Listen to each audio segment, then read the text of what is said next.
Bonsoir et merci d'être avec nous dans le programme du soir sur New World Info. Dans le décryptage ce soir, nous parlons du Soudan du Sud. Khartoum propose sa médiation aux belligérants.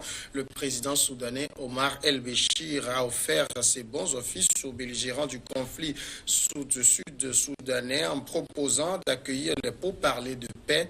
L'annonce a été faite dans la nuit de mardi à mercredi par un responsable du ministère des Affaires étrangères. Nous en parlons avec notre éditorialiste Mamadou Diouf. Bonsoir Mamadou Diouf. Bonsoir Samuel. Alors, que le président soudanais Omar El-Béchir propose ses bons offices pour régler la crise au Soudan du Sud, est-ce que ça vous surprend? Non, ça ne surprend pas parce que le Soudan était déjà partie prenante au niveau de l'IGAD quand on faisait les négociations pour pouvoir obtenir une solution par rapport à cette crise.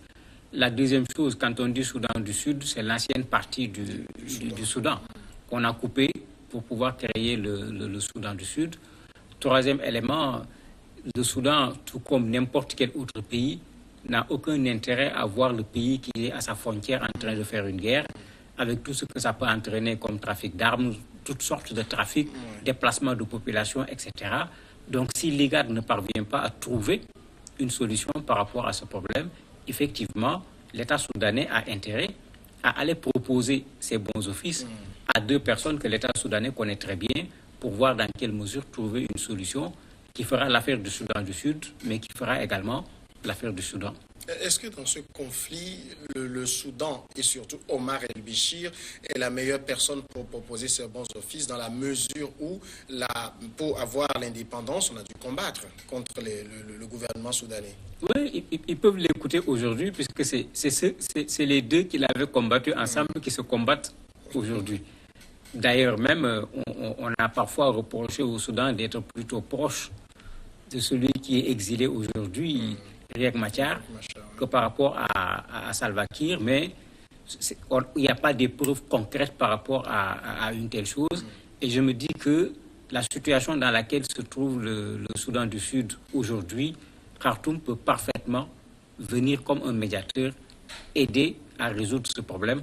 Parce que si les autres maîtrisent ce problème, le Soudan le maîtrise davantage, puisqu'il a été en guerre contre eux, il a suivi cette indépendance du Soudan du Sud. Il doit avoir des arguments pour pouvoir amener les deux, comme il le demande, à venir à Khartoum et trouver un accord pour mettre fin à cette crise. Le président du Soudan du Sud, Salva Kiir, s'est dit favorable à cette proposition. Mais qu'en est-il de Riek Machar? Jusque-là, on ne sait même pas où il est. On n'a pas encore sa réaction et quand le président du Soudan, Salva Kiir, a donné son avis en disant qu'il est prêt, c'est la première interrogation que les gens se sont posées. Mais bon, la diplomatie soudanaise doit savoir où il se trouve, parce que s'ils vont jusqu'à faire la proposition, certainement, ils ont les moyens de le contacter. Et espérons que lui également, il va répondre positivement à cet appel, parce qu'il faut qu'on rappelle que le Soudan du Sud n'a que 7 ans. C'est à la limite l'État le plus jeune du monde.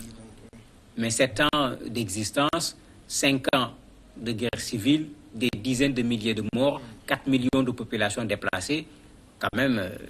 Si Guinness était venu regarder ce genre de choses, il risquait de remporter la palme par rapport à qui que ce soit.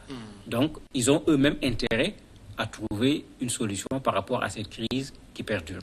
Alors, si Salva Kiir a donné son accord, est-ce qu'on sait si Riek Machar, lui, sera vraiment favorable à cette proposition? Il sera favorable parce qu'aujourd'hui, Riek Machar est en position de faiblesse. C'est lui qui n'est pas sur le territoire du Sud-Soudan. Ce sont ces gens qui sont emprisonnés, ces cadres. C'est également sa branche militaire qui est en difficulté aujourd'hui sur le terrain.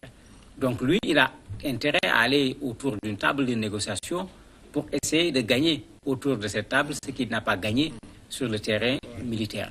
Donc si le président du Soudan actuel, du Sud-Soudan, Salva Kiir, accepte, je me dis que Riek Machar va essayer de prendre la perche qu'on lui a tendue pour essayer, parce que quel que soit l'accord qu'on va chercher, le principe c'est de partager le pouvoir. Pour essayer de voir comment pouvoir partager le pouvoir et revenir au Soudan du Sud. Ce principe-là de partage du pouvoir, dans les faits aujourd'hui, tout le monde sait que la guerre penche plutôt du côté de Salva Kiir. Est-ce que c'est là encore la donne qu'il faut sur le terrain?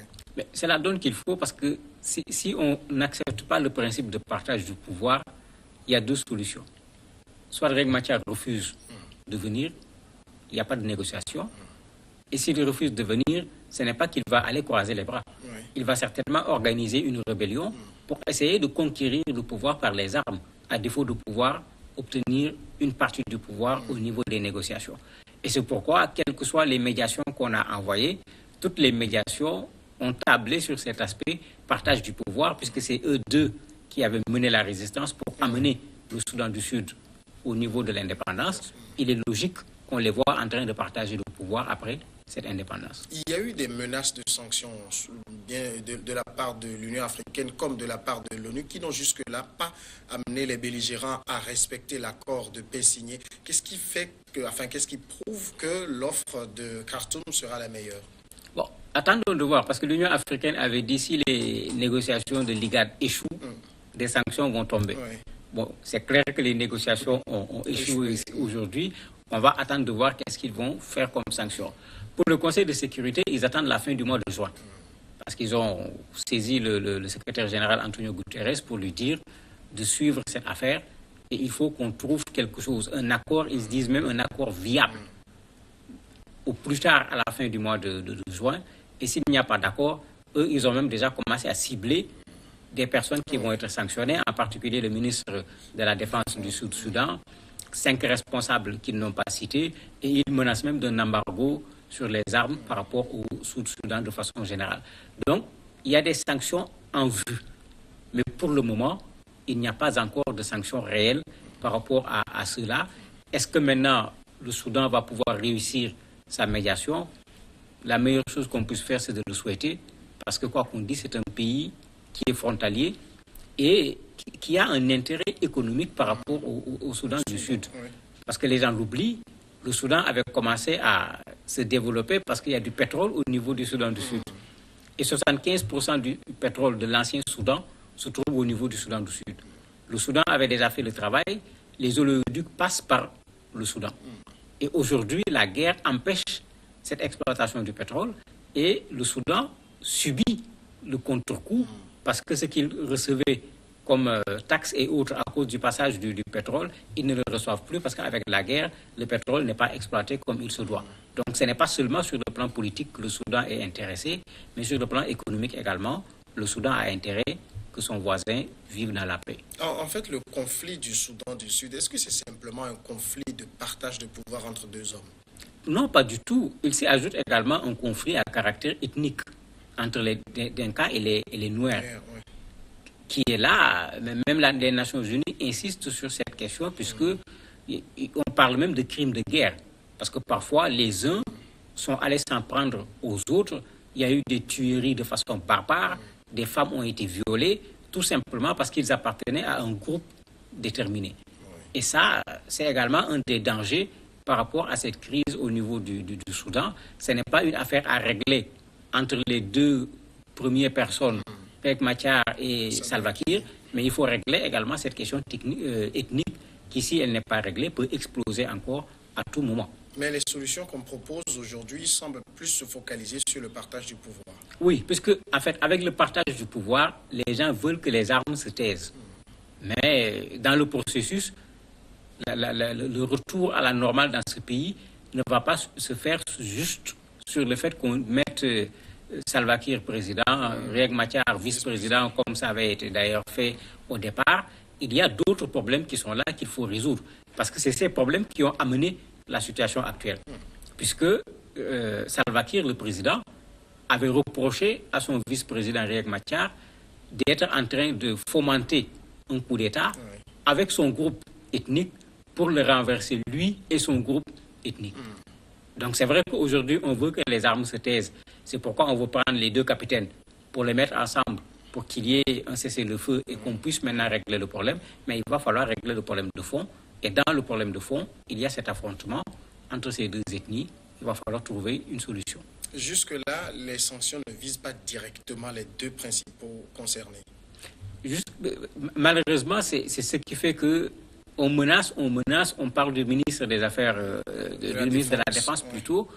Pour moi, ça ne suffit pas. Aujourd'hui, c'est le président Salva Kiir qui est en position de force. C'est sur lui que la pression doit se faire parce qu'il est facile d'amener Riek Machar sur une table de négociation parce qu'il n'a pratiquement pas le choix. Parce qu'en dehors de ce choix, il ne lui reste que l'option militaire et la situation ne lui est pas favorable sur le terrain. Donc si les Nations Unies et l'Union africaine doivent prendre des sanctions, je me dis que c'est sur ces deux personnes d'abord qu'il faut taper et suffisamment fort pour que chacune de ces personnes comprenne que ce n'est pas une proposition qu'on fait, mais c'est une ligne directrice qu'on trace et les gens doivent suivre. Je crois que ce que la CEDEAO a fait avec la Guinée-Bissau, ce que la CEDEAO a fait avec la Gambie, il faut pouvoir l'envisager avec le Soudan du Sud. Si les gens refusent d'écouter, il y a déjà des forces qui sont là-bas sur place. S'il faut y ajouter d'autres, il faut le faire et obliger les belligérants à s'accorder ou bien à laisser l'espace pour que d'autres Soudanais du Sud prennent le devant pour que ce pays continue à fonctionner normalement. Si aujourd'hui les sanctions visent principalement le ministre de la Défense, est-ce qu'on considère que c'est lui qui nourrit la guerre ou quoi? Bon, certainement c'est lui qui détient les armes ou bien ils ont des informations leur permettant de voir que peut-être que quand on va vers les négociations, lui il fait partie des personnes qui bloquent parce que l'ONU a tendance souvent, en connaissant toutes les personnes qui sont parties prenantes, de voir parmi les personnes quelles sont les personnes qui vont vers un accord de paix et quelles sont les personnes qui, au contraire, mettent de l'huile sur le feu. Et généralement, quand les sanctions tombent sur les personnes qui mettent de l'huile sur le feu pendant qu'on essaie de chercher un accord de paix. Peut-être que le ministre de la Défense fait partie de cette catégorie. Pendant qu'on essaye de trouver des solutions, est-ce qu'on règle quand même le côté humanitaire de la situation? Oui, l'ONU est toujours présente dans ce côté humanitaire. Même quand l'ONU parle, l'ONU pose ce problème en disant que la situation est déjà catastrophique. Et l'ONU ne veut pas que ça aille encore au-delà de là où cette situation se trouve. Mais tant que la guerre est là, même quand on veut intervenir sur le plan humanitaire, ça pose problème. Et c'est pourquoi ils insistent sur le fait d'arrêter cette guerre, puisque tant que la guerre ne sera pas arrêtée, on sera obligé pendant des années encore à prendre en charge des personnes en situation difficile à cause des conséquences de la guerre. L'ONU est en train de travailler sur les deux terrains, parce que c'est eux qui sont là-bas et qui s'occupent des réfugiés. Ce n'est pas le président Salva Kiir, c'est encore moins Riek Machar qui sont en train de s'occuper des réfugiés au niveau du Sud-Soudan.